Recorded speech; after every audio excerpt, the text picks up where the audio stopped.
Юу яцхан залуусаа энэ өдрийн мэнд хүргэе. Өнөөдөр би нэг шин дугаар хийж эхлүүлэх гээд камера хасаагаа сууж байна. Манайхан Якуза гэдэг үгийг мэдэх бах. Японы маф гэж ярьдаг те. Японы Якузагийн түүхэнд нэрээ үлдээсэн эвгүй гаруудын тухай ярилцах гад байж байна. Якуза нар дундаа нэр нь үлдсэн бидний нэрийг одоо ч гэсэн ярьсаар байгаа. Тэдгээр залуучууд, тэдгээр аав нар бидний амьдралын замнал хаанаас эхэлж хаа үрж дууссан тухай түүхийг та бүхэнд хуваалцъя гэж бодлоо. Бүгдээрээ болсон явдал. Тэгээд өнөөдрийн дугаарыг маань хүлээн авч үзнэ. Өнөөдөр миний хамгийн ихэнд ярих хүн бол чөтгөрийн хүүгэлтэй гэдэг нэрээр алдартай Ууниshi Масахирогийн тухай та бүхэндээ түүхийг хуваалцсан сонирхолтой гэж бодлоо. Яагаад түүнийг чөтгөрийн хүүгэлтэй гэж нэрлсэн бэ гэхээр хүүгэлтэй шиг хөөрхөн царайтай хэрнээ нэг уурлах юм бол түүний юу ч зогсож чаддгүй, юу ч хийхээс буцахгүй араатан шиг ааштай аимшиг нэгэн болдог байсан байна л да. Тийм болохоор түүнийг чөтгөрийн Кёпи гэж нэрлсэн байна. Ууниshi Масахиро нь 1923 онд Хирошимагийн Күрэ гэдэг тосгонд баян айлын хүүхэд болж төрсөн байна. Багт нь аав нь өвчний улмаас нас барж тэрээр эмээ өвгөөдөө зөв амьдрахаар болсон байна. Харин ээж нь өөр хүнтэй сууж гэрээсээ явсан байдаг. Эмээ өвгийнхээ гар дээр маш зөөлөн гар дээр эрхэлж өссөн гэж түүнийг ярьд юм байна. 1930 онд бага сургуульд орсон ч гэсэн бичиг үсэг суралгүйгээр байнга зураг зурдаг байсан. Зургандаа ч авьяастай байсан. Зургийн уралдаанд тэргүүн байр эзлэхээр тийм авьяастай нэгэн байсан байна. 1935 онд түүний 12 настай байхад нь эмээ өвөө нь өнгөрч өөр хүнтэй гэрэлсэн ээж рүүгээ буцаж явахаас аргагүй болсон. Ээж дээрээ буцаж очоод шинэ сургуульд шилжиж ороод бичиг үсэг тоондоо муу байсан түүнийг багш нь загнахад багшигаа тэр зодсон байна. Тухайн үед багшийн эсрэг хинч юу ч хэлдэггүй байсан. Ингээд түүний хүчрхийллийн эхлэл тавигдсан байна. Маргааш өдөр нь шууд сургуулиас түүнийг хөөсөн бөгөөд ингэж түүний гудамжны амьдрал буюу Якузагийн амьдрал эхэлсэн. 1939 онд 16 настай байхдаа Якузагийн бүлэг болох Цучиока бүлэгт бүлгийн гишүүнээр нь хэлсэж орсон байна.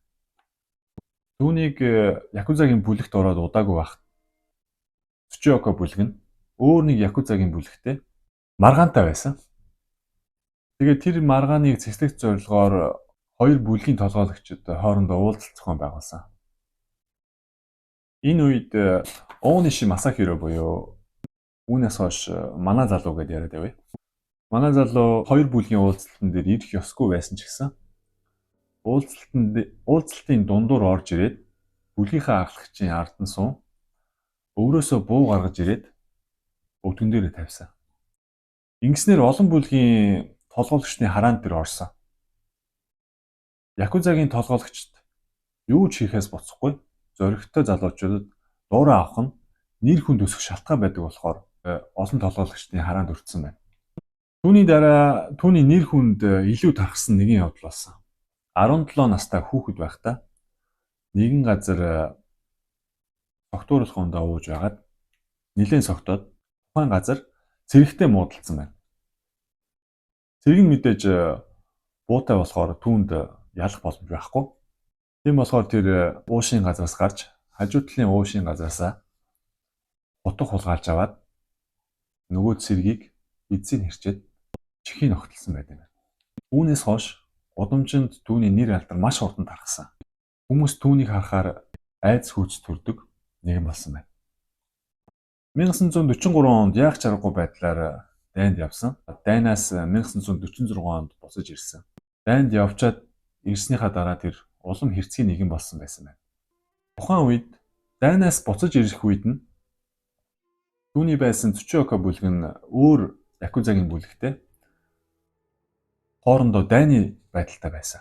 Манай залуу ирээд тухайн тэр дайны байдалтай байсан Якузагийн бүлэг рүү шууд дайран орохоор шийдсэн.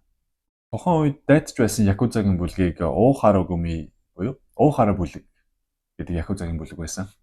Тэр бүлгийн байр руу Цучуяко бүлэг буюу манай залуугийн бүлэг бөөнөрөө утга сэлмээ аваад бууга авах нь аваад дайрсан байна. Тэднийг ирж байгаа гэдгийг мэдсэн уухаараа бүлгийнхэн зүхтах нь нэг нь зүхтаад үлдэх нэг нь үлдсэн байна. Тэнд ганцхан л хүн үлдсэн байсан. Харин түүнийг Ууниshi Масахиро буюу манай залуу барьж аваад тэр доор нь нэг гарынх нь бугууг нь цавцсан байна. Түүний дараа дахиад нэг тухайн дайтсан байсан бүлгийн нэг залуу орж ирэхэд түүний нэг бугууг нь бас тавьсан байна. Энэ явдлын дараагаар хүмүүс түүнийг Акума no Kyuubi буюу чөтгөрийн хүүхэлдэй гэж хоч өгсөн. Хирошимагийн Күрэ гэдэг тусганд айц хүйц нөмөрч түүнийг харсан хүн болгон түүнээс зүгтдэг байсан. Түүний дараа тэр баривчлагдсан боловч анхны хэрэг гэж үзэн үл удалгүй суллагдсан байна. 1947 онд түүний 24 настай байхад өөр нэг Якузагийн бүлгийнхэн морин уралдааны газар нээсэн. Тэгээд морин уралдааны газрын нээлтийн баяр болж байхад манай залуу бүлгийнхаа ахлагчтай цугуулсан. Тухайн үед Якузагийн бүлгнүүдийн ийм пайз зөвлөгдөг байсан байна л да. Нэртэй пайзнууд. Манай залуугийн Ууниshi Масахиро буюу манай залуугийн бүлгийн пайз нь нэлээд дуур байралтай буюу хамгийн дуур байрлахыг хараад түүний уур нь хэсгээ байж морин уралдааны газрыг сүйтгэсэн байна. Асаж байсан дэндүү авч шидэн тэр хавийг галд нь шатааж сүйтгэсэн байна. Тухайн үед Кубо гэдэг бүлэг тэр морин уралдааны газрыг нээгээд үйл ажиллагаа явуулах гэж байсан боловч Кубо гэдэг бүлгийн залуучууд Ууниshi Масахирогийн эсрэг юу ч хийж чадаагүй болохоор Кубо бүлгийн толгойлогч нь бүлгээ тараасан байна түүний дараа. Үүний дараа тэр дахиж баривчлагдсан. Өмнө нь болсон хэрэг, саяны морин уралдааны шатаасан хэрэг зэргээр нэлээд баривчсан. Түүнийг удаан хугацаагаар баривчсан байна. Тухайн үед шоронд байхдаа гинтсэн эсвэл өвчин туссан тохиолдолд шоронгоос суллагдах боломжтой гэдгийг сонссон манай залуу буюу Ууниshi Масахиро угаалгын өрөөнд байсан сахлын утгыг хулгайлж аваад өөрийнхөө гидсийг зүсээд гинтсэн нэрээр Шоронгоос суллагдсан байна. Тэгээд 1949 он буюу 26 настай байхад нь түүнийг найз өсгөөдөөгээ гадуур зугаалаад явж байхад нь гурван залуу түүнийг үдсэн байна. Найз өсгөөгийн янз янзаар хэлж түүнийг доромжилсан байна. Тухайн үед цагдаагийн маш их асуудалтай. Олон нийтийн газар асуудал тавих юм бол мэдээж дахиад шорон руу явах магадлал маш өндөр. Тийм болохоор орой бүлгийнхаа залуучуудыг цуглуулад тэр гурван залуу бүгдийг хайлгасан. Нэг залууг нь олж аваад тэр оройн буудаж алсан байна. Үүний дараачаар Хирошимагийн цагдаагийн газар түүнийг ерэн сурвалжилж эхэлсэн. Манай залуу буюу Ууниshi Масахиро тухайн үед ахлах сургуулийн сурагч болоод зөвсөө хувилгаад Токио руу зугтах төлөвлөгөөтэй тэр өдөр байж исэн байна. Гэтэл цагдаагийн газар дуудлага ирсэн. Ууниshi Масахиро буюу манай залуугийн байга газрыг зааж өгсөн байна. Тэгээд цагдаагийн 30-40-од цагдаагийн албаа хаагчид Ууниshi Масахиро буюу манай залуугийн байж исэн байрыг өсөлж аваад нэг цаг орчим хүлээсэн байна. Гаднаас нь түүнийг дуудаж орилж гарч ир гэж шаардсан боловч гарч ирээгүй. Сүүлдээ цагдаа нар байр руу шууд нэвтрэн орсон байна.